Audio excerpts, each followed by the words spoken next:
Sir అందరికీ నమస్కారం అండి. నా పేరు తేజ జగ్గయ్య చెరువు అండి. నేను జనసేన కార్యకర్తనే. ఎలా అంటే అండి, ఈరోజు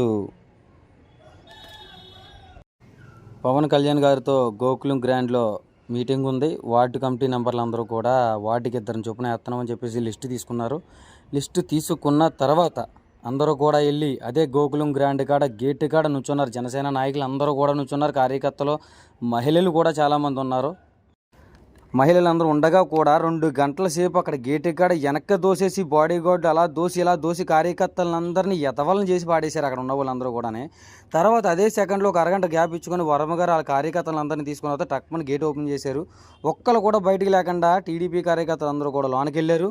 అలా అయినప్పుడు ఫస్ట్ నుంచి గ్రౌండ్ వర్క్ చేసి బైక్ ర్యాలీలకు వచ్చి మీటింగులకు వచ్చి అలా వచ్చిన వాళ్ళందరూ ఇప్పుడు ఏమైపోయారండి? నాకు అర్థం లేదు.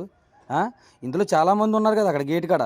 వాళ్ళందరికీ ఏమైనా బాధగా ఉంటే ఆలోచించండి ఒకసారి. అసలు ఉదయ్ శ్రీనివాస్ గారు ఇది కరెక్ట్ అనిపించుకుంటే, ఉదయ్ శ్రీనివాస్ గారికి ఇది కరెక్ట్ అని అనిపిస్తే చెప్పండి.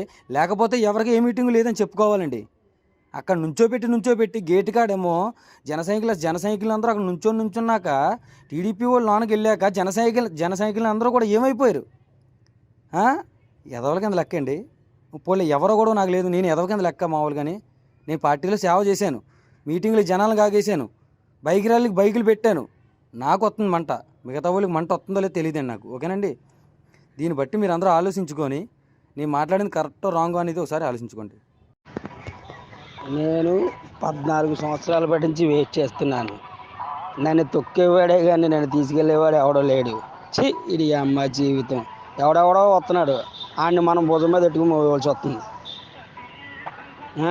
ఈరోజు వారాహికి పర్మిషన్ తీయలేదు. అక్కడ ట్రాఫిక్ జామ్ అయిపోతుంది. పక్కన బోల్డ్ లేవుడ్లు ఉన్నాయి. వెళ్ళి మాట్లాడుకుని మా కార్లు ఇక్కడ పెట్టుకుంటాం 2 రోజులు అని చెప్పచ్చు కదా. చెప్పే నాదు లేడు.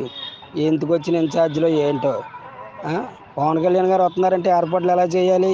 ప్రజలందరూ కార్యకర్తలు తిడుతున్నారు. ఇక్కడ ఇన్ఛార్జీలు ఎవరు బయటికి కనిపించరు. Please subscribe dot news.